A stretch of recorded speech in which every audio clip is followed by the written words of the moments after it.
after witnessing that, there's no mistake what's going on in our country right now.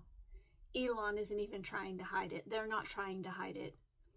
And they could make excuses for what he was doing, but we saw it with our own eyes. Do not ignore what you saw, because what you saw is reality. And for me, I've been sitting with it, and I wrote something over the summer, and that's all I can think about right now, because it's happening. So I'm going to read it to you. It's called History Repeating. I wasn't the student who spoke up in class, not because I wasn't paying attention or I didn't do the work. I just didn't want the attention on me. I was afraid of screwing up, of getting it wrong. Even when I was so sure I was right, I worried, what if I'm wrong? But in 1994, in my 11th grade U.S. history class, when Mr. Desmond asked, could the Holocaust ever happen here in the United States? My classmates answered unanimously with their collective shaking of heads. No, it couldn't happen here. And in between the shaking of their heads, I heard around me the shouting and muttering of voices saying, no way, not in the U.S., no, not in our country. I sat there quietly listening to their strong convictions of patriotism, and I felt the certainty of my own rise up in me. From my gut it came, and like the story of Moses parting the Red Sea, it parted my self-doubt and pushed back the small feelings of inadequacy I had always felt, because in this moment I knew the answer so immediately I didn't worry if I was wrong. I lifted my hand into the stale, humid air that signaled summer's inevitable return, that always brought an end to classroom learning, because who has time for that when there's teenage mischief on the brain? But on this day, there was a lesson to be taught, and it felt more important than ever to be the one to teach it. Mr. Desmond caught sight of my hand in the air. His eyes widened as he pointed in my direction. Krista, what do you think?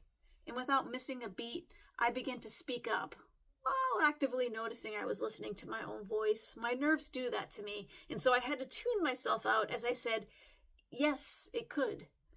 Why do you think that is? I paused for a moment, and then I spoke the one word that came to mind. Propaganda. And as his brow dipped low, he softly nodded his head in agreement. Yes, it could. Standing here, 30 years later, in the hot, humid air of a 2024 summer, long past the days of teenage mischief, there is still a lesson to be learned for all of us. I wasn't wrong.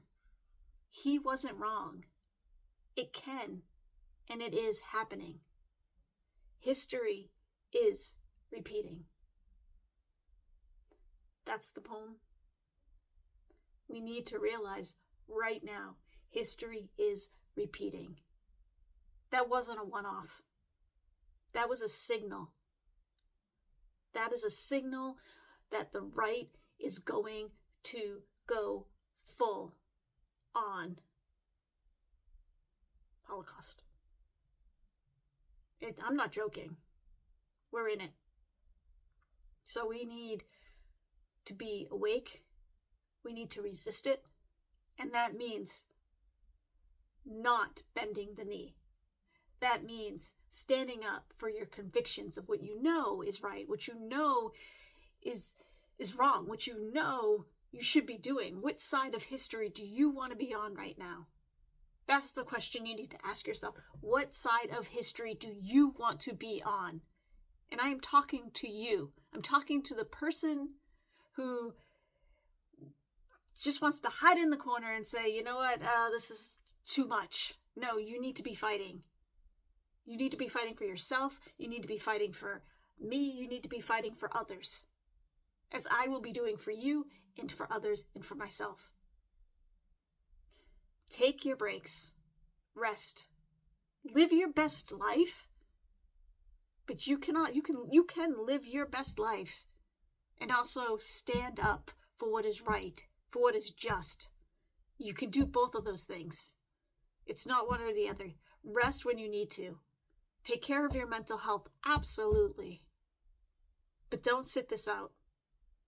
Even if you were somebody who voted for him because you thought that wasn't a thing, and you see now that is a thing, come join us on the right side of history. It's not too late. It's never too late. Because if you were taught in school that the Holocaust was wrong, that World War II was a just war, right now, you need to be standing on the right side of history because it's repeating. It's repeating because we didn't heed the warning signs when we had an opportunity. We didn't do the right thing when we had an opportunity. We still have an opportunity. It's not too late. 2 years. 2 years to the midterm election. 2 years to organize. 2 years to resist. 2 years to say no. Not today. They can do the things that they can do, but they can't take away who you are. They can't change your character unless you let them. They can't take that away. They can't take away who they are. They can say to trans people, they can put a law out there saying that there are only 2 genders, but no, they can't change who people are. They can't change who I am. They can't change who a transgendered woman is, who a transgender man is. They can't change who they are. They can't change them, and they can't change your character. If you saw that and it made your stomach sink, get into this fight. That's what I have to say. Stand on your convictions. Right now, history is repeating, and the question is, what side of history are you going to be on? Be on the right side of history.